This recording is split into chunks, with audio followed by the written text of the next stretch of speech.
Hello everyone, নমস্কার সবাইকে। কেমন আছেন আপনারা? আজকের ব্লগটি থাকছে একটি মন্দির নিয়ে। চিনিসপুর মন্দির, নরসিংদীর ভেতরে এই মন্দিরটি।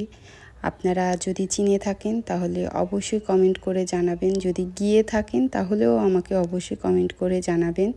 এটি একটি কালী মন্দির এবং অনেক জাগ্রত একটি মন্দির। আর এই মন্দিরটি নরসিংদীর অনেক ভেতরের একটি গ্রামে। আমি গিয়েছি প্রায় 2 বছর আগে, আর এর মধ্যে যাওয়া হয়নি। আমার হাজব্যান্ডের যেহেতু এই ঈদের মধ্যে ছুটি ছিল 8 দিন, তো ভাবলাম এই ঈদের ছুটিতে যাই, কিন্তু সেদিন প্রচণ্ড গরম ছিল। আমি 2 বছর আগে যখন গিয়েছিলাম তখন এত সুন্দর ছিল না, মানে রং করা ছিল না, ভিতরের কাজ চলছিল। এখন গিয়ে দেখি মোটামুটি কাজ শেষ, আর পুরা মন্দিরটি রং করানো হয়েছে, বেশ সুন্দর লাগছিল। আর এই মন্দিরের পাশে একটি পুরনো পুকুর আছে, আমি পুকুরটা দেখাতে পারলাম না, আর প্রচণ্ড গরম ছিল। তাই যখন অঞ্জলি হয়ে গেছে, পূজা হয়ে গেছে, তখন আমি বের হয়ে চলে আসি। আমার বাচ্চা ছিল সাথে, তো সেই জন্য আমি আর বেশিক্ষণ সময় দিতে পারিনি গরমের জন্য। আগে 2বার করে অঞ্জলি হতো, সকালবেলা একটা হতো আর আরেকটা হতো 11টা থেকে 11:30টার মধ্যে। তো যারা সকালবেলা যেত তারা সকালের অঞ্জলিটা নিতে পারতো, কিন্তু এখন আমি এইবার গিয়ে দেখি সকালের অঞ্জলিটা হচ্ছে না, তারা মোটামুটি 11টা থেকে 12টার মধ্যে অঞ্জলি দিচ্ছে। আর আগে অন্নপ্রাশনের যে অনুষ্ঠানগুলো, ওগুলোও তেমন একটা আমার চোখে পড়েনি, কিন্তু এবার দেখি গিয়ে অন্নপ্রাশনের ডেট ছিল, তো অনেকগুলো অন্নপ্রাশনের কাজও হচ্ছিল। মন্দিরের বাইরের প্রাঙ্গণে ছিল জিলাপির দোকান, নিমকির দোকান, তাছাড়াও ছিল পূজার আনুষঙ্গিক জিনিসপত্র, অনেক রকমের খাবারের দোকানও ছিল।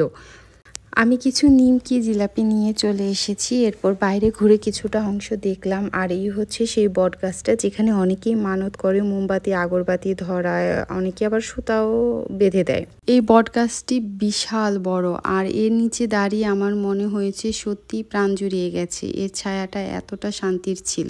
আমি গাছটির নিচে দাঁড়ানোর পর দেখলাম একজনের ছেলেবাবুর অন্নপ্রাশনের কাজ হচ্ছে, তো তারা মেবি 5 থেকে 7 বার এই মন্দিরটি প্রদক্ষিণ করবে। এরপর আমি প্রস্তুতি নিচ্ছিলাম পরের আরেকটি মন্দির দেখব বলে। এই চিনিসপুর মন্দিরের পাশে আরেকটি রাধা গোবিন্দের মন্দির আছে, সেটি হলো বরাব মন্দির। এই হলো সেই মন্দিরটি। আমি গিয়ে দেখলাম রাধা গোবিন্দের মন্দিরের দরজা বন্ধ ছিল, তার কারণ হলো রাধা গোবিন্দের ভোগ লাগানো হয়েছে। কিছুক্ষণ অপেক্ষা করার পরে ভক্তদের মধ্যে রাধা গোবিন্দের ভোগ বিতরণ হলো। আমিও সেই ভোগ খেয়ে তারপর মন্দিরের চারিদিকটা ঘুরে আস্তে আস্তে বেরিয়ে পড়ার জন্য প্রস্তুতি নিচ্ছিলাম, কারণ পাশে আরেকটা মন্দির আছে, সেটি দেখিয়ে আমরা বাড়ির উদ্দেশ্যে রওনা দিব। আমি 2 বছর আগে যখন এসেছিলাম তখন এখানে শুধুমাত্র একটা গেট ছিল, এখন 2টা গেট। এই তো আমাদের গাড়ি, আমরা বের হয়ে পড়লাম, এবং পাশের কালী মন্দির এবং সাথে হচ্ছে বজরংবলীর মন্দির। সামনের যে ছোট মন্দিরটি, এটাই হচ্ছে বজরংবলীর মন্দির। আমি 2 বছর আগে এসেছিলাম, এখানে পুজো করেছিলাম, বেশ ভালো লেগেছিল আমার। আর এই মন্দিরের যে বজরংবলী মূর্তিটি, এটা বেশ সুন্দর, আমার মনে হয় এটা ইন্ডিয়া থেকে আনা। পাশেই ওই গণেশ মূর্তিটি, ওটাও মেবি ইন্ডিয়া থেকেই আনা। পাশে এই হচ্ছে রান্নার জায়গা, ভোগ রান্নার জায়গা, আর এখানে হয়তো বা অনেকেই থাকে। এই তো এটা হলো নাম কীর্তনের জায়গা, এখানে নাম কীর্তন হয়, কবে হয় আমি ঠিক জানি না, এখানের কাউকে আমি জিজ্ঞেসও করিনি, আর উল্লেখও নেই এখানে। এরপর মন্দির দর্শন এবং প্রণাম শেষে ধীরে ধীরে আমরা রওনা হওয়ার উদ্দেশ্যে গাড়িতে উঠে পড়লাম।